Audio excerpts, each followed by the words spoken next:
ម៉ូតូបងចាស់ចាំងមែនតែដឹកអូនបានគ្រប់ទីកន្លែងចាស់តែស្មោះជាងគេកុំ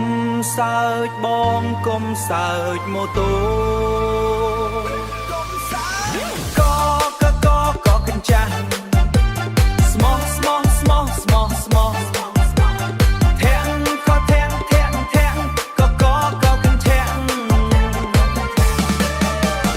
កងវើសុំភឺស្ដាកញ្ចាស់ដាច់ខ្សែប្រាំងស្មោះចប់